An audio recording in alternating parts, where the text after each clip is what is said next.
converted man here. Oh, good. 6 proofs of God. All right.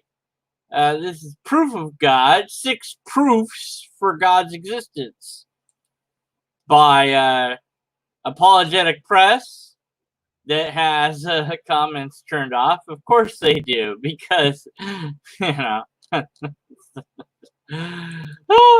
Here we go. So, let's just get to the insanity. Socrates once stated that we should follow the argument wherever it leads. When we look at the most profound question of life, does God exist? We should certainly follow his advice.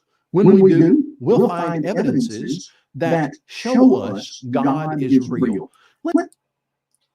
I just realized that my speakers are plugged in and not my headphones. So you might have experienced that a little bit more than you wanted to. Let me go ahead and fix this here. All right. Oopsie. All right, so evidences of God's existence. Okay. I wonder if by evidence you mean really bad arguments and not actually, evidence. Like, hey, look, I have this. That's evidence of this thing. Like, oh, I could say, like, hey, I have a plastic frog. Oh, look, it's a plastic frog. There's evidence of the plastic frog. It's amazing how that works. But that's not what you're going to give us. Let's look at 6 proofs that show God exists. Number 1, the universe must have a cause.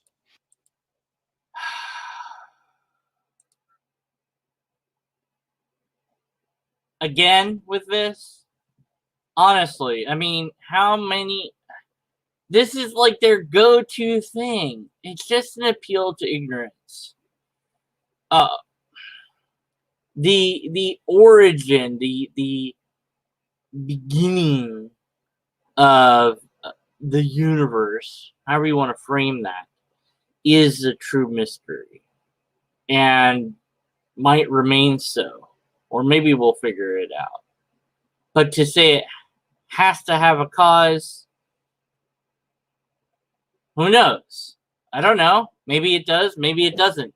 But even if it does, which is something I'm not sure we can quite make that definitive statement yet. I don't know that that's a resolved scientific notion just yet.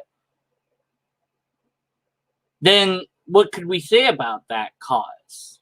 I don't know that we could say anything at all. We'd have to have more data and information. Also, hi, chat. Lou. I'm not even going to try to pronounce his last name because I'm going to mess it up. Back to the video.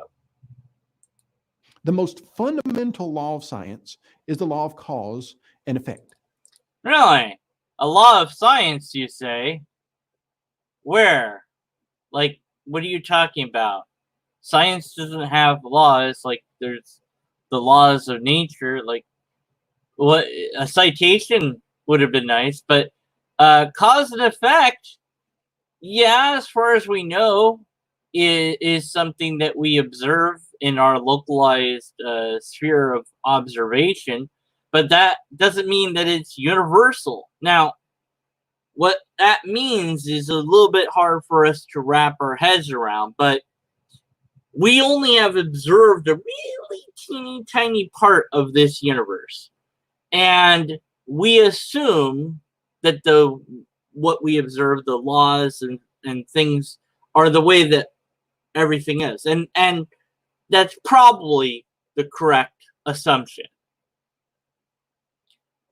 But we do not know that out there somewhere, cause and effect isn't real anymore.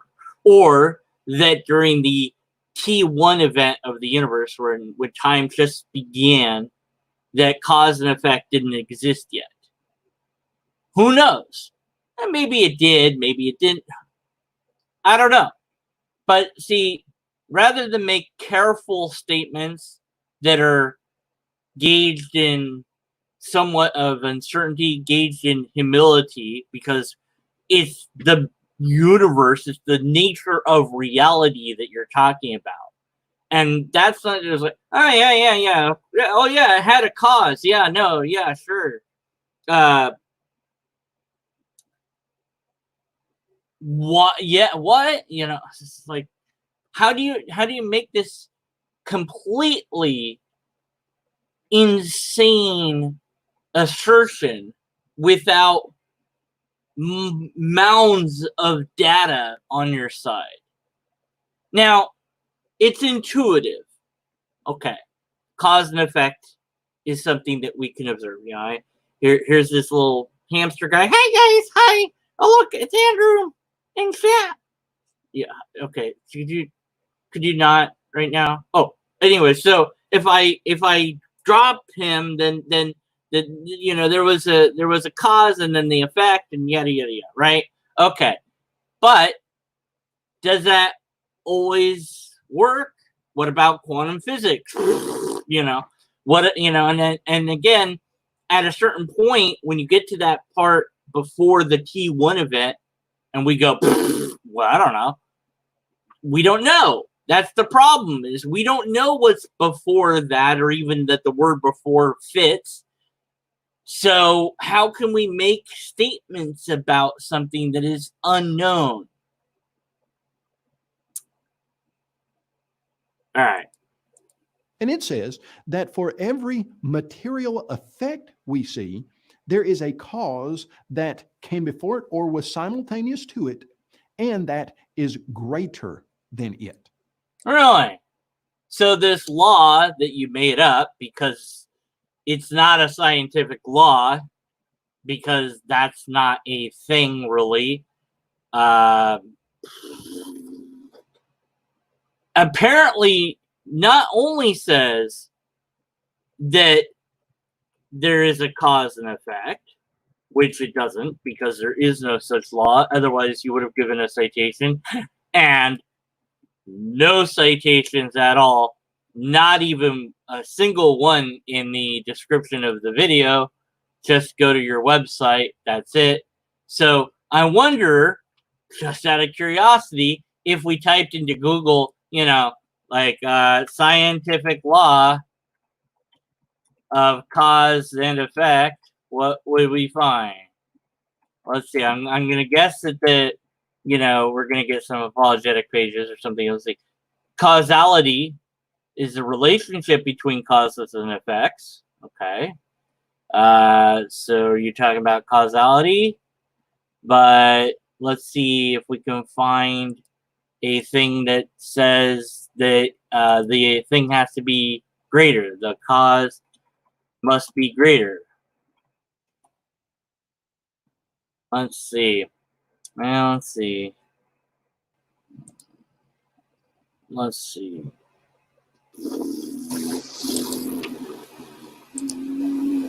I don't find anything on Google, and I'm not going to spend time looking for it because it's not my burden of proof to bear. It's this guy's burden of proof to bear.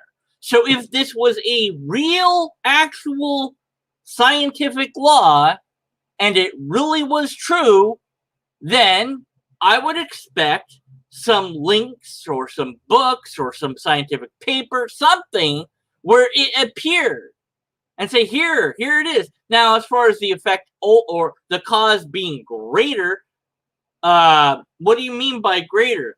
If I knock over a domino, a little domino, it can hit a bigger domino, which will then hit a slightly bigger one and bigger and bigger and bigger. So the effect, the cause was really small to begin with. So that blows away your whole idea there. So this cannot be true. You're lying. It's just an outright lie. It's just not true. What you have said is a fractal error. I consider it a logical fallacy. Technically, might not be adopted yet, but I'm going to call it that. All right. Let's see. Or was simultaneous to it, and that is greater than it. The universe is a material effect. So what caused the universe? It's a loaded question because it assumes that there's a cause. And it also is one that nobody knows the answer to. Beyond that it's loaded, because you can't really answer a loaded question anyways. That's the problem. You know, when did you last stop beating your wife? Well, it's kind of hard to answer. I never started, nor have I ever not. I have never beaten my wife, so therefore therefore if I've never started, I can't then stop since I've never started. You have to unpackage the loaded question, and it's very difficult to do. Maybe not with the typical, loaded question, the standard one, because we're familiar with it, but you cannot answer it. That's what makes it an illogical thing to do. Where did you steal that bike from? Well, I can't answer that question. It's loaded because it assumes that I stole the bike from somewhere. And maybe I did, maybe I didn't, but I cannot fairly answer the question due to the framing of it. And thus, asking what did what assumes that one of those things is a thing, and that, you don't know that. So we can't answer it. But if we ignore the fallacy and go, well, ignoring the fact that you committed a logical fallacy, the only answer that we can give is, I don't know. You don't know. Germania doesn't know. Nobody knows. I've mentioned everybody that's in chat so far. Okay. You see, if you don't believe in a creator, then you have to suggest something like a singularity. And that's what you call a straw man. If you don't believe in this, then you have to do that. No, you don't. You don't have to do anything at all. It's amazing how that works. So let's just, I'll take my little blue sheep from Minecraft. Hey, how's it going? You sound like you just kind of sounded like the other guy there. Let's give you a different voice. Okay, how about that? So that's better. All right. So if I said that this is actually filled with popcorn, I had somewhere I was going, but my brain, I give up. Whatever. Lobsters. That's the answer. What was I say? Oh, right. The singularity. Oh, right. So you don't believe that it's filled with popcorn. All right. See, my brain decided to skip a beat. Okay. All right. So then you have to explain what it is filled with. No, you don't. Because I made the claim. I have the burden of proof. I have to prove somehow that it's filled with popcorn. Wonder what it is filled with. It's not popcorn. I mean, it would crunch and smell by now. I don't know. Ah.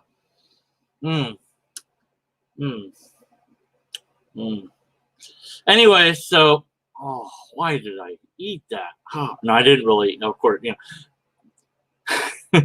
But you don't have to offer an explanation that's counter.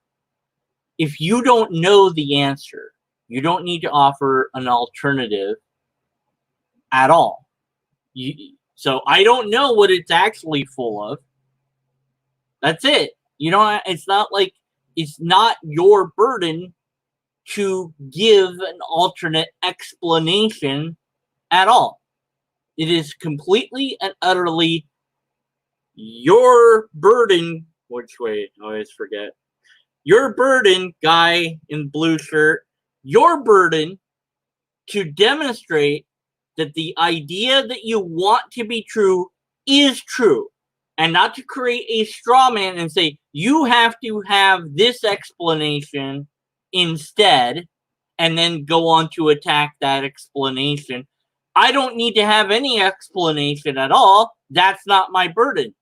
I don't believe in a creator. I don't have any belief regarding the beginning, origin, cause, however you want to put it, of how, after, before the T1 point, after that we can talk, okay? Because there's science to be had about, Big Bang cosmology, but we have no idea. And so I'm not going to try to pretend to know something I don't, unlike you. So not only have you created a straw man, but you have also just made my head hurt again. Just, ah! What was the other one he did? Let's see. Oh, shifting the burden of proof. Right. That's the other one. That's what is popular today, that there was some type of singularity that exploded in something called the Big Bang. But then when you try to get down to the bottom of what's a singularity, well, what we hear from the scientific community that suggests to us, the cosmologists, they say, well, a singularity was something that popped into existence. Who says this? What part of the scientific community? It's interesting. Is he like, let me know in chat and or in the comments below. By the way, if you're in chat now, thank you for typing, but it does me no good for the algorithm of YouTube, so please put a comment on the video once it's done and uploaded as a video. Just say, hi, I was here in chat or something. It doesn't matter what you say. And that, I don't know what that does to the algorithm, but apparently it doesn't. Not that I really care that much, but then it'll just show me that you love me more. And anyway, so I'm getting distracted. Okay, so what scientists say this? And okay, I was going to say, correct me if I'm wrong, chat, but doesn't his tone sound a bit condescending? Just a little bit. The scientific community says, yeah, what are you suggesting that they're wrong? Now, what's interesting is there's no citation, and this isn't what the scientific community says, and there's no quote from any scientist at all. He could have at least cherry-picked somebody. So this is just, I'm going to straw man all of scientific community to say that this is what they said. And if it was what they said, then you can better be sure that they would have mounds of evidence for it. It's from literally nothing. In fact, Lawrence Krauss wrote a book titled A Universe from Nothing, and in that book he said that this singularity that exploded popped into existence from nothing. And you didn't read that book. I'm absolutely sure of it. What page does that appear on? See, you're citing a book, but now you're not doing the rest of it by telling us what page number that is. And you have no idea what he meant by nothing because you didn't read the book, did you? So another not a straw man. Now it's cherry picking without citation. Oh.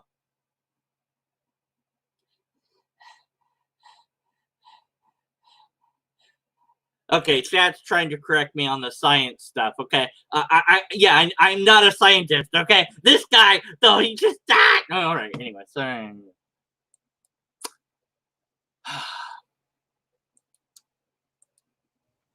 Do you know that if there ever were a time when there was nothing, that's exactly what we would have now? How do you know that? How do you know that? How do you know that? How do you know that? The problem is that he, beyond being a complete and utter dullard and having this isn't evidence at all of anything other than his complete and utter ignorance of all the things, logic, science, reality, lobsters, whatever, that you and I have never observed nothing. Now you go, okay, what am I holding in my hand? Well, it's not nothing, because there is stuff there. There's air there. So technically, I'm holding in my hand air. And if I went to outer space and I had of course I'd have a glove on or whatever, and I'd hold out my hand and be like, okay, now what am I holding? There's all sorts of cosmic rays and things bouncing, or goodness only knows. So I'm still not holding nothing. We have not, as far as I know, observed a nothing. So what could you say about nothing? Maybe there's really not much you could say about nothing. Yeah, maybe you could literally say nothing about nothing. But here's another idea. If there was a true, absolute nothing, that means you cannot have rules. You cannot have logic. You cannot have laws of physics. You cannot have anything, because if you have something, then you don't have nothing. So if you say the rule is when you have nothing, you can't get something from it. No, that's a rule, and so it's not nothing anymore. So if you literally have no rules, that means anything goes, including stuff coming out of it and appearing just because it did, with no rhyme or reason, because maybe nothingness was impossible, so it just winked out of existence. Who knows? This guy certainly doesn't. But here's another interesting idea. Now, this is a mathematical thing I ran across, and I'm sure that there's some debate on it. 0 plus 0 is 0. Okay. 0 multiplied by 0 is 0. But what's 0 to the power of 0? 1. Now, there's a whole thing that explains this. I'm no mathematician. I'll link a video that explains it when this is all done in the description of this video, so you can check it out if you want. But the reason it's 1 is because there's rules in math, and it had to obey this rule or something. But if math maps to reality, then you have the instance of a nothing and a nothing making a something, which means that he's still wrong, mathematically speaking. But maybe that's a bit too far-fetched for some. I don't know, but I'm just saying that that's yet another way to think about nothing, and where you can have in mathematics a nothing and a nothing equal a something. So why wouldn't reality be that way too? Why not? What's to stop it? If that's the way it is, then that's the way it is. Whether we like it or not, understand it or not, accept it or not, doesn't matter. However it turns out is what it turns out to be. But as far as this stupid statement that theists always make, well, not always, okay, that's hyperbolic. Some theists sometimes make, you do not know that you would only get a nothing from a nothing, because you don't have a nothing and you never had. And if you ever do have a nothing, then you would have, some interesting stuff to talk about. Like, unless you would, yeah.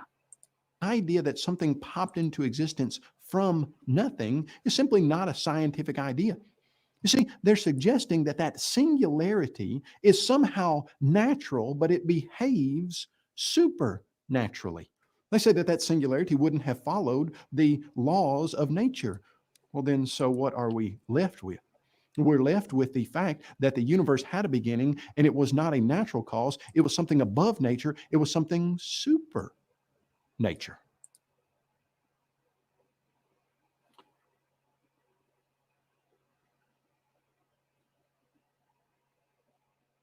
No, does not follow. That is a non sequitur. That is so incoherent. I'm stunned. I've heard it before, but it's just, I don't know. This guy is saying it in a dumber way than I've heard lately. So you get no reward of any sort. I'm not impressed. I'm depressed. I don't know what I am. So, supernature isn't a thing. It's a made-up idea, as far as I can tell, that theists have made up to be basically. Old maps used to say, "Here there be dragons," because they didn't know what was out there. So this is the theistic version of that. Supernatural. Is it stronger than a locomotive or more powerful than a speeding bullet, and can it jump buildings over it? No. Well, then it's not super, is it? I said all that wrong. I don't care. Something supernatural. And so when we see the material effect of the universe, we can know that there was a supernatural creator that caused the universe. Proof number 2, design demands a designer. It is a truism that everybody recognizes that this universe looks designed. In fact, when we see. Why am I doing this to myself? Oh.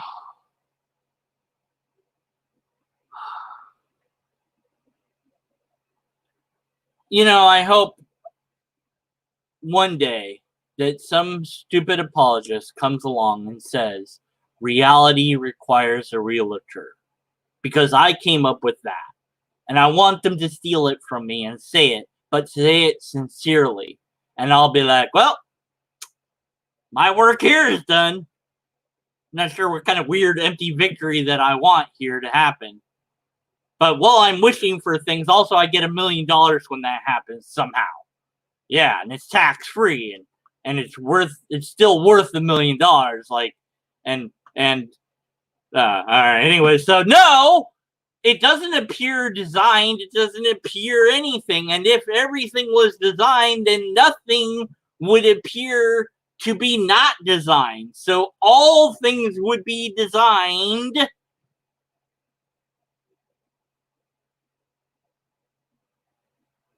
And even if something appears to be designed, that doesn't mean that it is designed.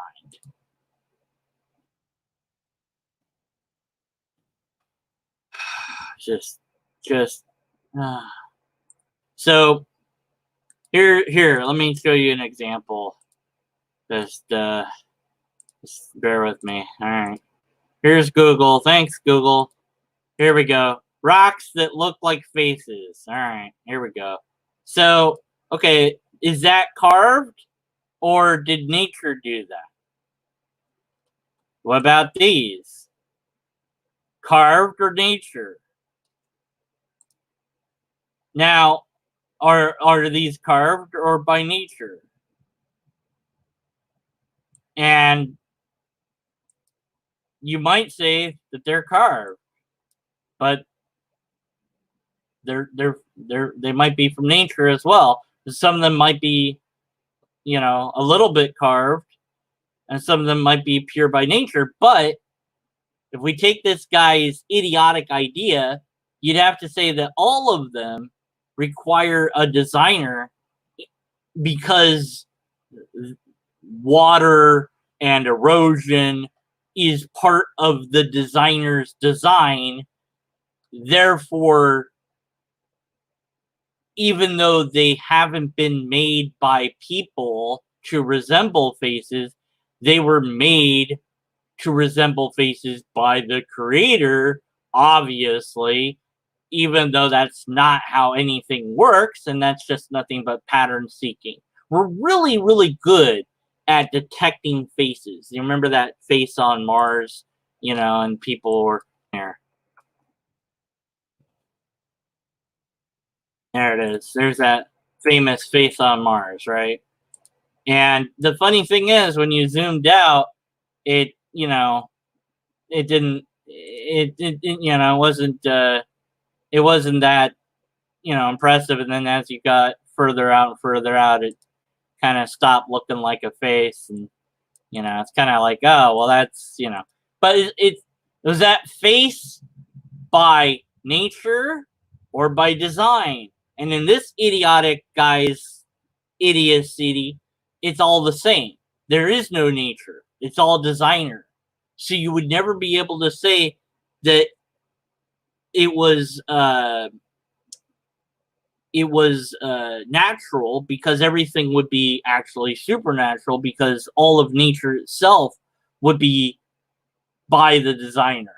So you could never separate anything at all from anything else, and you couldn't categorize things. You couldn't do science. You couldn't do philosophy. You certainly couldn't do logic.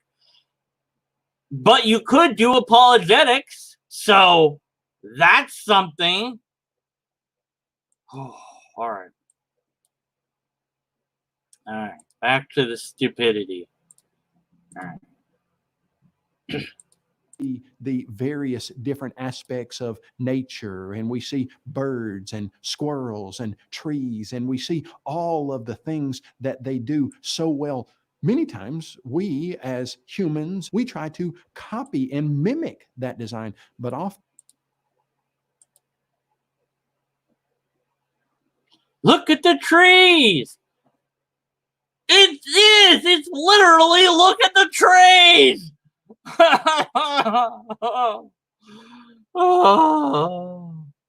And yes, we copy what's already in nature. And here's the thing, this might, well, maybe it's not something surprising, maybe it is. You cannot make something new. You can't invent anything new. Now, maybe you're thinking, maybe, I don't want to straw man you. You let me know what you're thinking. But think about it. You can't make anything new, because everything is based on something else. So technically, we've copied the thing from something else. We added something to it, or changed it, or enhanced it a little bit, but ultimately it's based on something else, and you just can't get away from that. There is no inventing something completely new, because they have to base it on something that's been. So that will blow your mind if you think about it for long enough. Anyways, so returning to the stupidity. then we don't do nearly as well as the design that we see in nature. We look at the design of the human body and the human hand and the All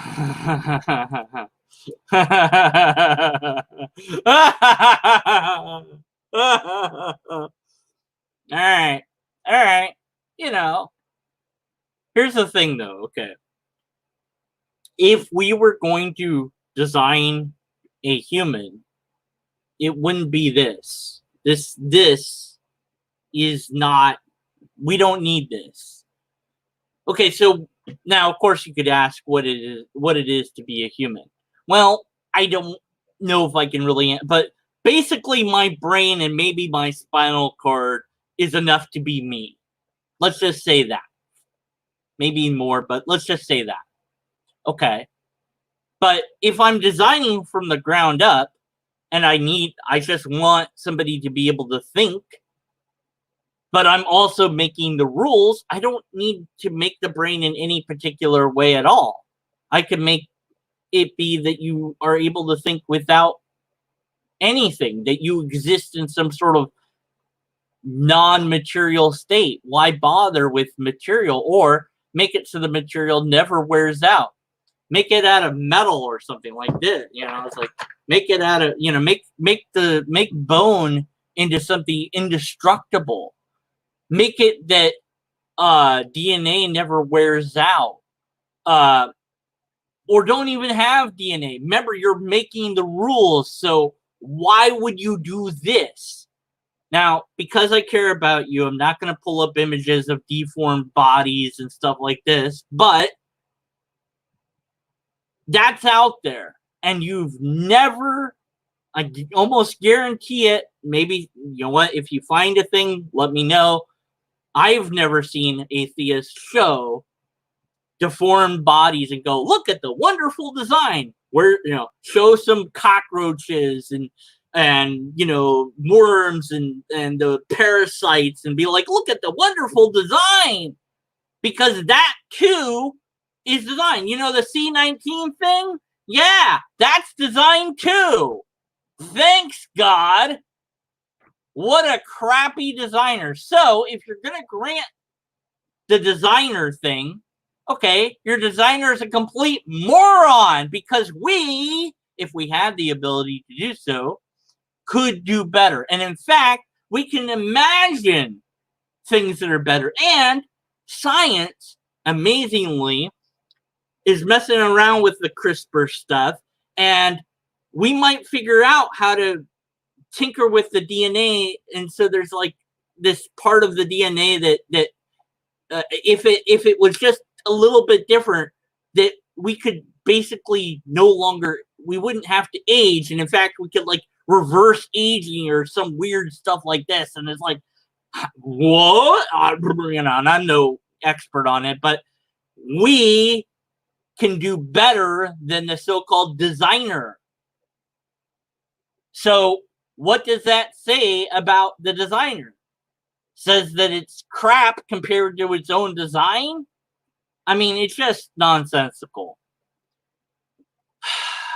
Anyways. Arm and the leg and the brain. Oops. And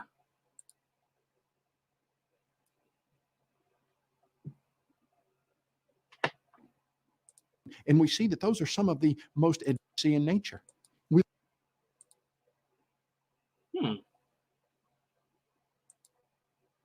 I'm having technical issues here. Please stand by. Please stand by. We look at the design of the human body. Come on. Socrates once stated that we should follow the argument wherever it leads. When we look at the most profound question of life, does God exist? We should certainly follow his advice. When we do, we'll find evidences that show us God is real. Let's look at 6 proofs that show. No. We already went through that. Nature. Okay. We a designer. Verse looks designed. In fact, when we see squirrels, many times we don't do human body most put together, and we try to mimic them and copy them, and we can't do it as well. Why? Because this universe exhibits design from the starry sky at night to the fingertips on your hand. The design is overwhelming. It's everywhere. Where does design originate? Well, what you and I both know is that when you see things that function and they're complex, that design comes from an intelligent designer. No. It's evolution, you moron. Golly. Good one. Yeah. All right. No, just let's skip this, because it's not only is this not evidence for God, it's not even evidence, because it's not true. Life demands a supernatural life giver. Isn't that basically what you already said? Now you're just copying yourself. I'm not even gonna. Come on, man. Give me some. You're gonna keep showing. Wait. Okay, hold on. That there is a law of biology called the law of biogenesis. Law of biogenesis simply says this, that in this material, natural world, life comes from previously existing life of its own kind. No, you're lying again, because scientists don't use the word kind. That's a creationist bullshit thing. So no, that's not a thing at all. Just lying, just pure lie. Please make sure to visit the original video and thumb it down for me. Thanks. When we look at how people used to think about life, they said, no, life can arise spontaneously from non-living chemicals. Oh my God, that again. I swear, the apologists have nothing new to offer. Nothing. Not even a little. Oh, remember that one thing that spontaneous generation? But way back then, I guarantee if you had founded apologists back in those days, it would have been like, flies come out of nowhere. That has to be from God. And yet every single biological life can arise spontaneously from non-living chemicals. It's not spontaneously, you moron. You moron. You're a moron. Now I want to watch Mystery Men. It wasn't spontaneous. It was a slow process over time, but... And yet every single biological experiment has shown us that that simply is biologically impossible. Life, except for the biological experiments where they were able to get life from simple amino acids. So, fuck you. You're wrong. doesn't arise from non-living chemicals. Yes, it does. From where? Yes, it does. Did life arise? Learn science. Learn science. He doesn't understand abiogenesis. Not that I understand it that well either, but he definitely doesn't. And so it's another appeal to mystery. So, where did it come from? I don't know. Must be God. Yeah, you're a fucking moron. Where did life originate if it doesn't arise from non-living chemicals? You see, it does. It does arise from non-living chemicals. Everything is chemicals. Jeez. Just.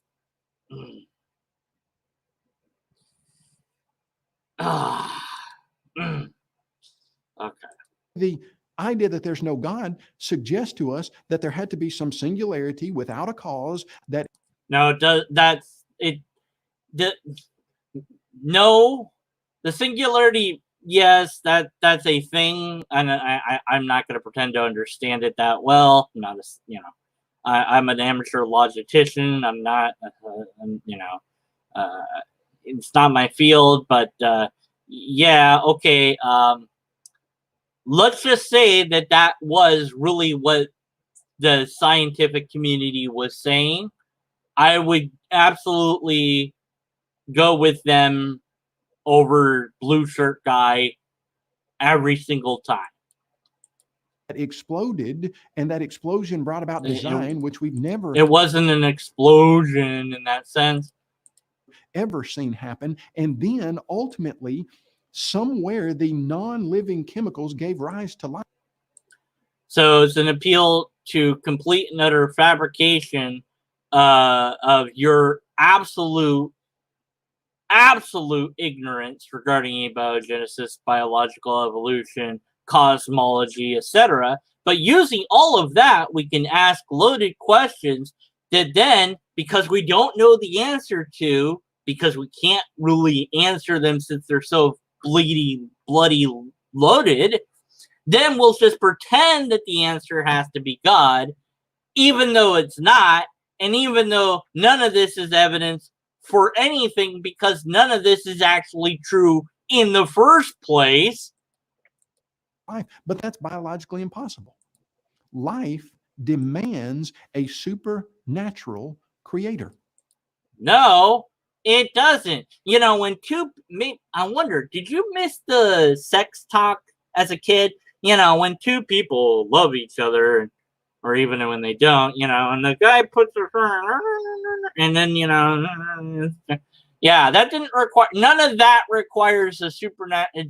Is God, you know, like guiding the particular sperm into the egg every time? Like, I mean, I know God's supposed to be everywhere, so is God the sperm? Am I also God because God is everywhere? And since everything is designed, then obviously I also am part. It's nonsense when you start thinking about it, but this guy doesn't know how to think. Proof number 4. Moral law. Oh.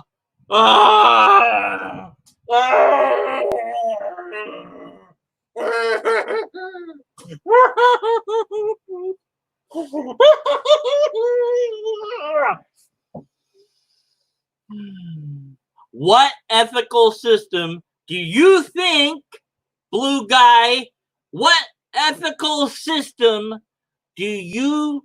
are you talking about? Because there's several. Can you name one ethical system? I don't understand this. Why is it that apologists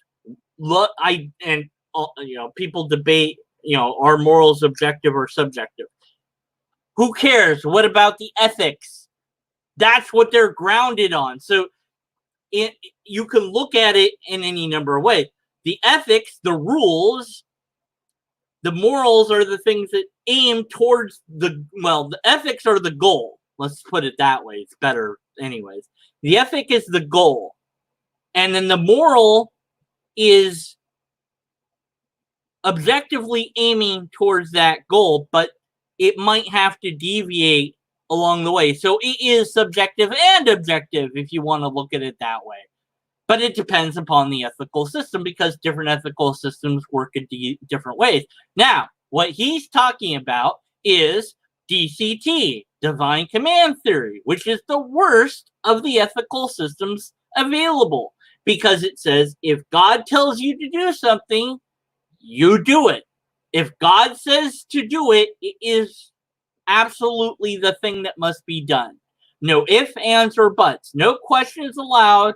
No him-hawing. No bargaining. No anything. Abraham, hey, go kill your son. Okay. Oh, just kidding. But let's say that God didn't do that. He killed his son. Good job, Abraham. Thanks. You did a good thing. Now your son is with me up here. Could have gone that way. See, the thing is, it has to be right if God said it. That's DCT. The problem is, of course, that God said nothing ever because there isn't a God. And if it was this sort of authority-driven system, humans could never, ever have true morals because our actions are dictated to us, not why is it good or bad to do this thing, but just do it. That's it. Do it. Why? No, you don't get to ask why. Do it because I told you to, because I'm God and I said to do it. That's why you better do it. And you better believe it's good because I'm God and I'm all good. Well, I don't know. You told me to kill all these people. That doesn't seem good. Well, from your perspective, but from my perspective, it is good. Well, what the hell sort of being are you? I'm sorry. No, if it looks bad to me, then it's bad to me. And then you're asking me to break my own ideas to be a servant, a slave to God, which is exactly what the Christian Bible meant. Well, Judeo-Christian Bible, you know, that's what it's about, is being a servant of God, being a slave to God, Yahweh. Which I'm guessing is the God he's going after. I don't know. He hasn't gotten there yet. But no, even if there was a moral law, or even if there is a moral law, then okay, you want to say that there has to be a lawgiver? Really? Okay, it's us humans. We did it then. Why not? You couldn't say we didn't do it, and here's why. You know how to play chess? Do you know how to play chess? Luke, I can't I'm never gonna be able to pronounce your name. Nerdy Rodent, do you know how to play chess? Yeah. Hey, there's somebody at the door. I'm not sure what to do. Hold on. Huh. Okay. To be continued.